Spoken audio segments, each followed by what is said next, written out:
말씀은 출애굽기 3장 1절에서 15절 말씀입니다. 출애굽기 3장 1절에서 15절 말씀, 저와 여러분이 한 절씩 교독하도록 하겠습니다. 제가 먼저 1절 읽고 15절 말씀은 함께 읽겠습니다. 모세가 그의 장인 미디안 제사장 이도로의 양떼를 치더니 그 떼를 광야 서쪽으로 인도하여 하나님의 산 호렙에 이르매 여호와의 사자가 딸기나무 가운데로부터 나오는 불꽃 안에서 그에게 나타나시니라. 그가 보니 떨기나무에 불이 있으나 그 떨기나무가 사라지지 아니하는지라. 이에 모세가 이르되 내가 돌이켜 가서 이 큰 광경을 보리라. 떨기나무가 어찌하여 타지 아니하는고 하니 그때에 여호와께서 그가 돌려고 돌이켜 오는 것을 보신지라. 하나님이 떨기나무 가운데서 그를 불러 이르시되 모세야 모세야 하시매 그가 이르되 내가 여기 있나이다. 하나님이 이르시되 이리로 가까이 오지 말라. 내가 선 곳은 거룩한 땅이니 내 발에서 신을 벗으라. 또 이르시되 나는 내 조상의 하나님이니 아브라함의 하나님, 이삭의 하나님, 야곱의 하나님이라. 모세가 하나님의 이름을 두려워하여 얼굴을 가리매 여호와께서 이르시되 내가 애굽에 있는 내 백성의 고통을 분명히 보고 그들이 그들의 감독자로 말미암아 부르짖음을 듣고 그 근심을 알고 내가 내려가서 그들을 애굽의 손에서 건져내고 그들을 그 땅에서 인도하여 아름답고 광대한 땅, 적과 꿀이 흐르는 땅, 곧 가나안 족속, 헷 족속, 아모리 족속, 브리스 족속, 히위 족속, 여부스 족속의 지방에 내려가려 하노라. 이제 가라. 이스라엘 자손의 부르짖음이 내게 달하고 애굽 사람이 그들을 괴롭히는 학대도 내가 보았으니 이제 내가 너를 바로에게 보내어 너에게 내 백성 이스라엘 자손을 애굽에서 인도하여 내게 하리라. 모세가 하나님께 아뢰되 내가 누구이기에 바로에게 가며 이스라엘 자손을 애굽에서 인도하여 내리까? 하나님이 이르시되 내가 반드시 너와 함께 있으리라. 내가 그 백성을 애굽에서 인도하여 낸 후에 너희가 이 산에서 하나님을 섬기리니 이것이 내가 너희를 보낸 증거니라. 모세가 하나님께 아뢰되 내가 이스라엘 자손에게 가서 이르기를 너희의 조상의 하나님이 나를 너희에게 보내셨다 하면 그들이 내게 묻기를 그의 이름이 무엇이냐 하리니 내가 무엇이라고 그들에게 말하리까? 하나님이 모세에게 이르시되 나는 스스로 있는 자이라. 또 이르시되 너는 이스라엘 자손에게 이같이 이르기를 스스로 있는 자가 나를 너희에게 보내셨다 하라. 함께 하나님이 또 모세에게 이르시되 너는 이스라엘 자손에게 이같이 이르기를 너희 조상의 하나님 여호와 곧 아브라함의 하나님 이삭의 하나님 야곱의 하나님께서 나를 너희에게 보내셨다 하라. 이는 나의 영원한 이름이요 대대로 기억할 나의 칭송이라. 아멘. 할렐루야. 우리 하나님께서는 찬양 받으시기 합당하신 분이십니다. 모세가 이제 이 우리가 함께 읽고 있는 말씀의 주인공처럼 이제 등장했습니다. 하나님의 구원의 역사에 이 모세라고 하는 사람이 굉장히 중요한 역할을 했다고 하는 것을 우리 모두 다 알고 있습니다. 그러나 하나님께서 왜 모세를 선택했을까?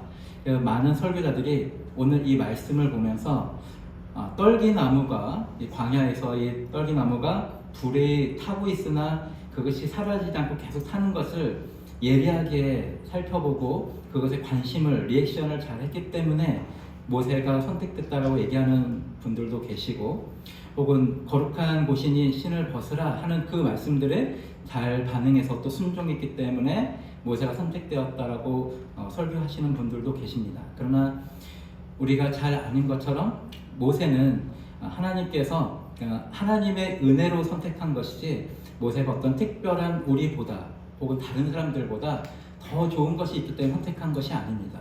오히려 이스라엘 백성을 선택했거나 모세를 선택한 것은 하나님의 크신 은혜를 드러내는 일입니다. 아무래도 제가 이렇게 막 생각해도 여기 계신 분들이 이스라엘 백성들보다 훨씬 더 신앙이 좋으신 것 같아요. 우리가 만약에 여러분들에게 하나님께서 이스라엘의 백성들에게 보이신 것들을 보였으면 아마 여러분들은 더 많은 신앙을, 더 깊은 신앙을 가지셨을 겁니다. 하나님께서 이스라엘 선택한 것은 하나님의 놀라우신 은혜를 더 부각하기 위해서 이스라엘 선택한 거지, 이스라엘이라고 하는 그 족속이 우리가 아는 것처럼 야곱으로부터 비롯되어 있는 그 12지파들이 그렇게 하나님께 신실한 백성들이 아닙니다. 오히려 다른 백성들이었다면, 다른 족속이었다면, 혹은 우리의 한 민족이었다면 더 하나님을 잘 섬겼을지도 모르겠습니다. 그래서 우리 한국 같은 경우, 우리 대한민국 같은 경우에 오히려 세계에서 유래를 찾아볼 수 없을 정도로 기독교가 아주 복음이 잘 증거된 그런 땅 아닙니까? 그것만 보더라도 우리 민족이 참으로 하나님을 잘 섬기는데, 하나님을 잘 믿는데 뭔가 더 특이점이 있는 것 같습니다. 그래서 선민사상이라고 하는 것은 굉장히 헛된 것이죠. 하나님께서 이스라엘 백성을 모세가 뭐가 특별하게 잘하는 게 있어서 선택한 것이 아니라고 하는 것을 여러분 기억하시기 바랍니다. 그럴 때에 저를 살펴보고 또 우리 자신을 살펴볼 때 하나님께서 나를 구원하신 것도 내가 뭔가를 잘했기 때문이 아니겠다. 내가 하나님께서 부르실 때 내가 아주 그 누구보다도 잘 반응했기 때문에 하나님께서 나를 구해 주신 게 아니라 나를 구원하시기로 선택해 주셨구나. 나를 은혜를 주시기로 결정하셔서 하나님께서 이끌어 주셨구나 하는 것을 우리가 겸손히 받아들여야 할 것입니다. 우리가 아는 것처럼 모세가 지금 광야에서 지내고 있다가 하나님의 이제 미션을 받았습니다. 모세가 왜 광야에 있었을까요? 모세는 원래 40년 동안 애굽에서 양자, 바로의 공주의 양자로서 40년을 보냈습니다. 그런데 우리가 지난 시간에 수요일에 함께 읽었던 말씀 가운데 모세가 살인을 저지르고 지금 광야로 도망쳐 나와서 또 40년을 지낸 겁니다. 모세는 총 인생이 3기로 되어 있습니다. 근데 다 공교롭게도 40년, 40년, 40년으로 구분되어 있어요. 그래서 첫 번째 40년은 애굽의 왕족으로서, 비록 양자로 들어갔지만 양자로서 왕족으로서 있고, 두 번째 40년은 그 살인을 저지르고 이제 장인 어른의 대리사위처럼 거기 들어가서 양을 치는 목동으로서의 40년을 지내게 됩니다. 그리고 나중에 또 이스라엘 백성을 이끄는 데에 40년이 소요됩니다. 그런데 앞에 왕족의 양자로서 들어갔던 그 40년 동안 모세가 과연 그 애굽의 왕궁에서 잘 지냈을까? 그러지 않은 것 같습니다. 왜냐하면 이전에 있었던 2장의 말씀에 보면 살인을 저지르는 그 장면이 그 부분들을 알 수가 있습니다. 2장 11절, 12절 제가 읽겠습니다. 모세가 장성한 후에 한 번은 자기 형제들에게 나가서 그들이 고되게 노동하는 것을 보더니 어떤 애굽 사람이 한 히브리 사람 곧 자기 형제를 치는 것을 본지라. 좌우를 살펴 사람이 없음을 보고 그 애굽 사람을 쳐 죽여 모래 속에 감추니라. 만약에 모세가 그 애굽에서 왕족으로서 40년을 되게 좋은 조건들, 좋은 대우를 받으면서 살았으면 이렇게 하지 않았을 것 같습니다. 자기의 동족인 히브리 사람을 어떤 애굽 사람이 학대를 했어요. 어쩌면 감독관일 수도 있겠습니다. 그런데 그 학대를 하는 것을 보고서 어떻게 사람이 그렇게 결정을 하죠? 좌우를 살폈대요. 좌우를 살폈다는 우발적인 살인이 아닙니다.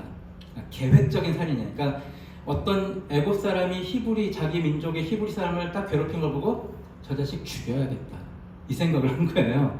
보통은 그냥 애굽 왕국에서 내가 잘 대우를 받았으면 부당하다, 아무리 애굽 사람이라고 해도 부당하다 그러면 다른 정치적인 방법이 얼마든지 있지 않습니까? 세무조사를 시킨다든지 여러 가지 행정적인 다른 것으로 압박을 할 수 있는데 모세가 죽여야겠다라고 그냥 단번에 생각합니다.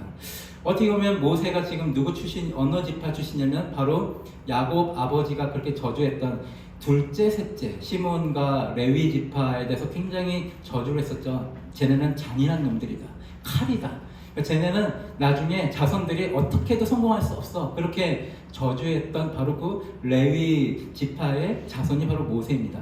그 영향이 있었는지 아니면 이게 지금 몇백 년 후가 지난 상황이라 똑같이 그것이 물려나올 수는 없겠죠.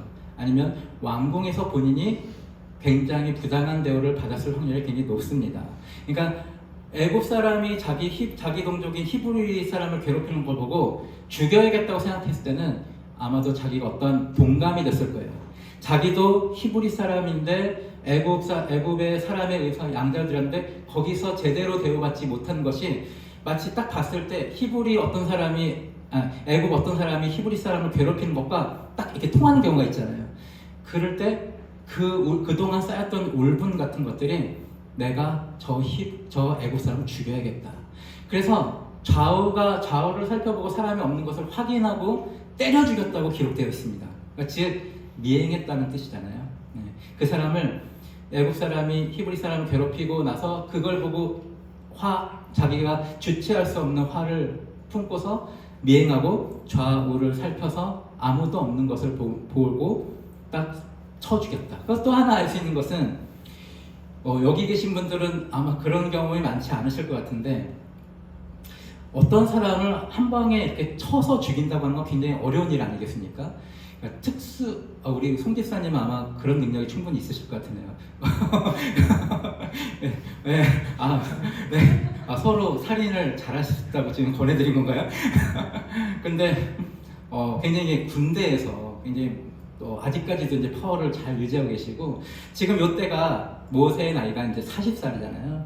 근데 여기 계신 분들은 사실 굉장한 분들이십니다. 예, 송 집사님께 하셨지만 우리 장로님 두 분, 한 집사님 이분들이 40살이면 전 상상이 안 돼요. 지금도 굉장히 왕성하시고 굉장히 파워를 갖고 계신데 우리 장로님 두 분과 한 집사님이 40대는 얼마나 날아다녔었을까. 그리고 얼마나 굉장한 스킬을 가졌을까. 근데 모세가 딱 40살이에요. 그러니까 왕궁에서 보통 왕족들은 자기가 원하면 그 군대에서의 인류 살인을 할 수 있는 살인을 아주 1급으로 할 수 있는 사람들의 지도를 얼마든지 받을 수 있잖아요. 그래서 어떻게 때리면 사람이 쉽게 죽는다라고 하는 것을 금방 배울 수 있죠. 근데 모세가 좌우를 살펴서 아무도 없는 것을 보고서 딱 쳐주시겠다는 얘기는 거기서 막 투닥투닥 싸움이 길어지면 어떻게 돼요?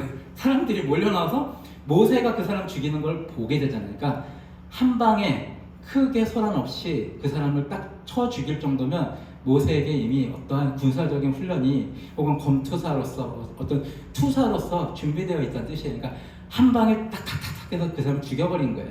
또 어떤 부분에서 그걸 알 수 있냐면 그렇게 살인을 저지르고 광야로 도망가서 미디안 사람들이 있는 우물가에 있었죠. 그런데 그때 마침 이드로의 딸들이 이제 자기의 가축들을 먹이러 왔는데 우리가 야곱에서 보았던 것처럼 이게 공동의 우물은 다 같이 목동들이 다 모인 상태에서 오픈하게 돼 있어요. 그러니까 미리 와 있다고 자기가 마음대로 그냥 꺼내서 물을 마시게 할 수가 없어요. 그러니까 이도로의 딸들도 이제 다 같이 목동들이 오기까지 기다렸는데 그래도 먼저 와 있었으니까 자기 순서들이 먼저 돼야 되는데 항상 그 목동들이 와서 이도로의 딸들은 나중에 먹여! 야! 너네 나중에 먹여! 하고 자기들 양떼나 자기들 가축들에게 충분히 많이 먹이고 그 다음에 야 이제 니네 먹여! 이렇게 해왔던 거예요. 그러니까 모세가 그것을 보고서 이미 살인을 저지르고 우리는 아무도 살인 저지른 사람 없지만 초록물고기라고 하는 그런 영화에 보면은 보신 분들은 모르겠지만 계신지 모르겠지만 살인을 저지른 다음에 사람의 심리가 굉장히 불안정하잖아요. 그런데 거기서 또 부당한 일을 또 보게 된 거예요. 그러니까 모세가 나서서 이드로의 딸들이 데리고 있는 가축들의 물을 먼저 마시게 했어요. 그랬더니 딸들이 이제 아버지께로 가니까 아버지가 너희 항상 다른 목동들에 밀려가지고 늘 늦게 왔는데 오늘은 왜 이렇게 빨리 왔냐? 그러니까 그 딸들이 얘기를 하죠. 애굽의 어떤 사람이 애굽 복장을 모세가 하고 있었던 거죠. 애굽 어떤 사람이 우리를 건져내요. 목자들로부터 건져내어 오늘 우리가 빨리 올 수 있었습니다라고 얘기를 합니다. 그러니까 여러분 잘 상상해 보십시오. 이미 살인을 하고서 도망쳐 온 사람이 목자들이 그런 부당한 일을 할 때 그냥 편안한 말로 부드럽게 했을까요?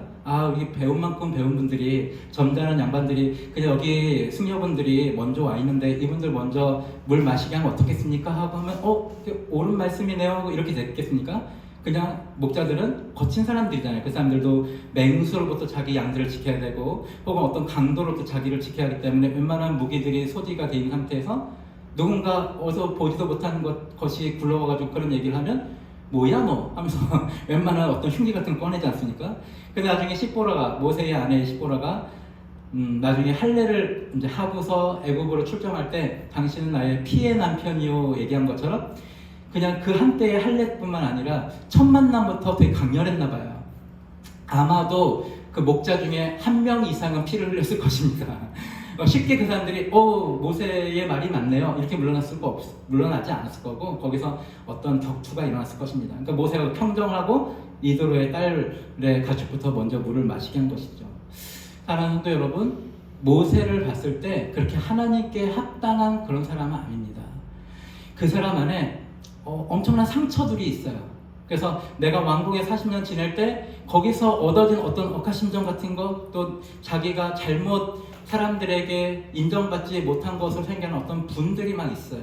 그래서 사람도 쉽게 죽일 수 있는 사람이에요. 모세가 욱해가지고 그냥 우발적으로 준 게 아니라 계획적으로 저 사람 죽여야겠다 하고 치밀하게 생각하고 딱 죽인다면 모래에 딱 파묻고 그 범죄 현장도 잘 은폐하고 그리고 이렇게 우물가에서도 어떤 사람들이 있어서 자기가 폭력적으로 그것을 해결하는 그런 사람이에요.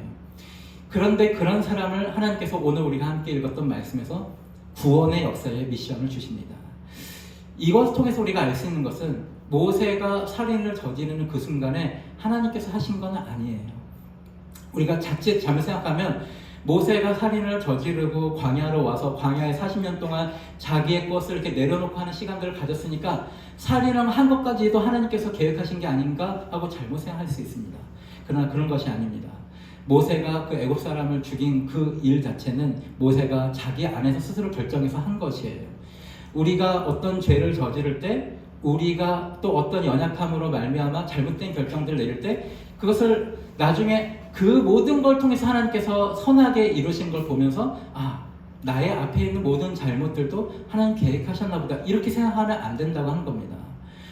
또한 어떤 사람이 잘못된 결정과 또 어떤 사람의 죄로 인해서 몹시 고통당하다가 결국은 근데 하나님께서 모든 것을 또 합력하여 선을 이루신 걸 보고 그 사람이 그때 그렇게 잘못하고 그 사람이 그렇게 잘못된 선택과 죄를 저지른 것도 하나님 뜻인가 보다 라고 생각을 하는 우리가 우를 범할 수 있는데 그런 것이 아니라고 하는 것입니다. 근데 그렇다면 여기서 어떤 것을 우리가 알 수 있냐면 어떤 사람의 어떤 잘못된 결정 혹은 어떤 사람의 연약함으로 발생한 어떤 죄일지라도 그것을 하나님께서 선하게 만드실 능력이 얼마든지 충분하다고 하는 것입니다. 우리 안에 있는 연약함이 여러분 있습니까? 모세와 같이 혹은 야곱과 같이 우리 안에 어떤 연약함들이 있습니까? 오늘 말씀에서 하나님을 본인을 소개할 때 어떻게 소개했냐면 나는 아브라함의 하나님이고 이삭의 하나님이고 야곱의 하나님이라고 하나님께서 모세에게 얘기했고 그렇게 전달해라고 말씀하십니다. 그런데 우리가 잘 아는 것처럼 아브라함의 하나님인 그 아브라함은 어떤 사람이었습니까? 하나님께 큰 틀에서는 순종하지만 작은 틀에서는 실수했습니다. 자기 아내를 두려움으로 인해서 누이라고 속이는 그런 일을 했습니다. 이삭도 역시 마찬가지 똑같은 잘못을 했습니다. 야곱은 더 어떻습니까? 어쩌면 아브라함과 이삭보다도 더 많은 하나님의 은혜와 돌보심이 있음에도 불구하고 죽는 시간까지도 자기 아들 요셉의 하나님을 믿지 못해가지고 요셉 보고 그 형제들을 죽이지 말라, 원수를 갚지 말라 할 정도로 야곱의 신앙이 그렇게 완전하지 않았습니다. 그럼에도 불구하고 하나님은 나는 아브라함의 하나님이다, 이삭의 하나님이다, 야곱의 하나님을 말씀하신 이유는 그들이 갖고 있는 모든 한계와 혹은 잘못된 결정과 연약함에도 불구하고 나는 그들을 한번 선택했으면 붙잡고 그들에게 은혜를 베푸는 하나님이라고 말씀하신 거예요. 사랑하는 여러분, 여러분들에게도 하나님께서 그러한 은혜의 마음을 가지고 계십니다. 여러분들 하나님께서 여기 한 분 한 분 다 하나님께서 선택하셨어요. 근데 선택한 것이 우리가 무엇인가를 잘했기 때문이 아닙니다. 우리가 어떤 리액션을 엄청나게 훌륭하게 잘했기 때문에 세상 그 어떤 사람보다도 우리를 그래서 되게 특별하게 여기시기 때문에 우리를 선택하신 것이 아니라 어떻게 보면 오히려 우리를 통해서 하나님의 은혜가 더 분명하게 드러날 수 있기 때문에 우리를 선택하신 걸지도 모릅니다. 내가 연약하면 연약할수록 내 안에 죄가 있으면 있을수록 오히려 하나님께서 나에게 은혜를 베풀어 주시고 나의 삶을 변화시켜 주셔서 진짜 하나님께서 살아계시는구나, 진짜 하나님께서 하시는구나. 여러분 나중에 성경을 쭉 한번 보시면 하나님께서는 오히려 연약한 자들을 선택하십니다. 하나님께서는 오히려 죄인을 선택하십니다. 그 중에 한 명 누굽니까? 죄인 중에 괴수인 바울입니다. 완전히 율법에 매몰되어서 복음적이지 않은 삶을 통해서 하나님을, 예수 그리스도를 믿는 사람들을 다 죽이도록 한 사람이 누굽니까? 바울입니다. 사울이었던 바울입니다. 하나님께서 그를 택하셔가지고 불러주셔서 오히려 하나님의 큰 은혜가 드러나게 하셨다는 겁니다. 우리 예수섬교회를 하나님께서 선택하시고 세우신 이유는 뭘까요? 우리 예수섬교회가 뭔가 더 특별하고 더 좋아서가 아닐 거라고 생각합니다. 오히려 예수 함께해서 우리가 할 수 있는 것이 오히려 부족하기 때문에 하나님의 능력과 영광과 은혜가 더 잘 드러날 수 있는 교회이기 때문에 하나님이 선택하신 것입니다. 이렇게 생각하면 우리가 참 겸손해질 수밖에 없습니다. 모세가 이제 살인을 저지르고 이도로 자기 장인의 양들을 돌보며 40년 동안 이제 자기에게 남아있는 고백이 무엇입니까? 제가 무엇이간데 라고 하는 것이 남아있게 됐습니다. 하나님께서 그것을 원하셨던 거예요. 그 40년 광야 동안에 이제 모세에게 고백하는 것을 듣기 원하신 것은 제가 누구이간데요. 모세야, 너 이제 가서 애굽에 가서 이제 내 백성을 이끌어내라 할 때 예! 하고 칼을 착 이렇게 뽑는 게 아니라 제가 누구이간데 갑니까? 저는 갈 수 없는 사람입니다. 저는 아무것도 아닙니다. 이 고백을 하나님이 원하신 것입니다. 사랑하는 여러분, 여러분 삶 가운데 하나님께서 능력을 베푸시고 여러분들 삶을 통해서 하나님의 영광이 드러나고 하나님의 은혜가 여러분들에게 더 쏟아져서 하나님께서 정말 은혜의 하나님이구나, 사랑의 하나님이구나를 우리 삶 속에서 드러나기 위해서 우리가 가져야 될 태도가 바로 여기 있습니다. 저는 사실 그것을 받을 만한 자격이 없는 사람입니다. 내가 무엇인가를 더 잘해서 그런 사람이 아닙니다. 이 고백이 우리에게 있을 때 오히려 하나님께서 그래, 너 됐다. 베드로가 몇 번씩 제가 말씀드리지만 베드로에게 내 양을 치라, 내 양을 먹이라 하는 미션이 주어진 때가 어느 때입니까? 3번 부인했을 때입니다. 내가 아무것도 아니구나. 내 능력으로, 내 힘으로, 나의 좋은 리액션 때문에 된 것이 아니라 이 모든 것이 나를 불러주시고 이끌어주시고 붙잡아주시고 한 것이 다 하나님의 은혜 때문인 거지 내게 어떤 자격이 있어서 그런 게 아니구나. 예수님이 요한복음 6장 39절에 나를 보내신 이의 뜻은 내게 주신 자 중에 내가 하나도 잃어버리지 아니하고 마지막 날에 다시 살리는 이것이라 말씀하셨습니다. 예수님께서 우리 한 사람 한 사람을 끝까지 붙잡아 주신다고 말씀하신 겁니다. 그러니까 하나님께서 선택하시고 그리고 예수님이 붙잡아 주시는 거예요. 내가 내 힘으로 무엇인가를 어떻게 하는 것이 아니라고 하는 것입니다. 그래서 아브라함을 우리가 믿음의 조상이라고 얘기하는 이유는 우리가 나중에 히브리서 말씀이나 에베소 말씀들에 계속 나오지만 믿음의 조상이라고 얘기할 때에는 그 아브라함이 행위 완전하고 무엇인가 완벽하기 때문이 아니라 내가 그러지 않을지라도 나를 변함없이 사랑하시는 하나님을 믿는 믿음 때문에 아브라함이 믿음의 조상이 되었다고 하는 것입니다. 말씀을 정리하겠습니다. 모세는 어쩌면 모세도 똑같습니다. 모세는 사실 중간에서는 하나님께 엄청 칭찬을 받은 사람이에요. 왜냐하면 모세의 온유함이 모든 사람보다 더 뛰어나다라고 하나님 칭찬하셨으니까. 그렇지만 우리가 아는 것처럼 약속의 땅에 모세가 들어가지 못하는 그 상황에서는 바로 그 옛날의 성질머리가 다시 올라왔습니다. 내가 너희에게 물을 내랴 하고 바위를 여러 번 치는 성질머리가 다시 나왔어요. 그러니까 이 얘기는 우리 항상 예수님이라고 하는 참포도나무에 붙어 있으면 그 선한 열매를 맺고 어떤 사람일지라도 심지어 모세라고 할지라도 여기 있는 저나 우리 여기 있는 장로님과 권사님, 지사님들 뿐만 아니라 그게 모세일지라도 그 나무에서 딱 떨어지는 순간 자기 옛날 것이 나오는 거예요. 우리가 좀 뭔가 됐다. 내가 이제 하나님의 은혜에서 뭔가 변화됐다. 그러니까 이제 내 뜻대로 내 의대로 이렇게 할 수 있는 게 아니에요. 언제든지 우리가 예수님부터 딱 떨어지는 순간 다시 옛날에 어떤 것이 나오게 된다고 하는 겁니다. 왜냐하면 우리는 주 없이 한순간도 올바르게 살 수 없는 존재이기 때문에 그렇습니다.